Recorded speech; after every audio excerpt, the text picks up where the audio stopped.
శాంతి ఒప్పందంపై తెరవెనుక ప్రయత్నాలు ముమ్మరంగా సాగుతున్న వేళ ఇరాన్ సుప్రీం లీడర్ ముజ్తబా ఖమేనీ గురించి ఆసక్తికర వార్తలు వినిపిస్తున్నాయి. ప్రాణభయంతో రహస్య ప్రాంతంలో ఖమేనీ తలదాచుకున్నట్లు అమెరికన్ మీడియా సంచలన కథనం ప్రచురించింది. ఆయన్ను సంప్రదించడం ఇరాన్ అగ్రనేతలు కూడా అంత సులువు కాదని, అందుకే శాంతి చర్చల్లో తీవ్ర జాప్యం జరుగుతోందని పేర్కొంది. లాబ్రింత్ ఆఫ్ కొరియర్స్ అనే సందేశాలు చేరవేసే ఒక క్లిష్టమైన నెట్వర్క్ ద్వారా మాత్రమే ఆయన్ను సంప్రదించడం సాధ్యమవుతుందని తెలిపింది. తనపై ఎప్పుడైనా హత్యాయత్నం జరగొచ్చనే భయంతో ఇరాన్ సుప్రీం లీడర్ ముజ్తబా ఖమేనీ అనేక జాగ్రత్త చర్యలు తీసుకుంటున్నారని తెలుస్తోంది. ప్రస్తుతానికి ఆయన ఎక్కడ ఉన్నారనేది ఇరాన్ కు చెందిన అత్యున్నత అధికారులకు కూడా తెలియదు.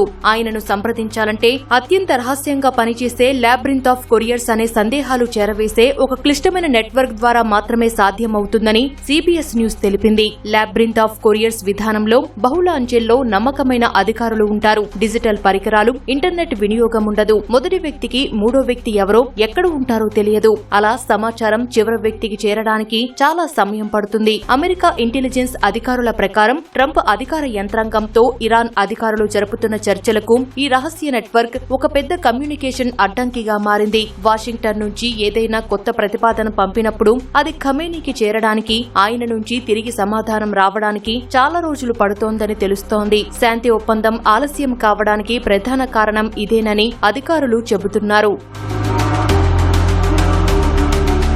ఖమేనీ ఎక్కడ ఉన్నారనే విషయంపై గానీ, ఇరాన్ అంతర్గత కమ్యూనికేషన్ పద్ధతులపై గానీ స్పందించడానికి వైట్ హౌస్ నిరాకరించింది. ఖమేనీ తన సహాయక అధికారులకు ఏ అంశాలపై చర్చలు జరపాలి, వేటిపై మాట్లాడకూడదు అనే విషయాలపై స్పష్టమైన ఆదేశాలు ఇచ్చారని సమాచారం. అయితే ఆయనకు అందుతున్న సమాచారం, ఆయన ఇచ్చే జవాబు మధ్య చాలా సమయం పడుతోందని అమెరికా నిఘా సంస్థలను ఊటంకిస్తూ అగ్రరాజ్యం మీడియా చెబుతోంది.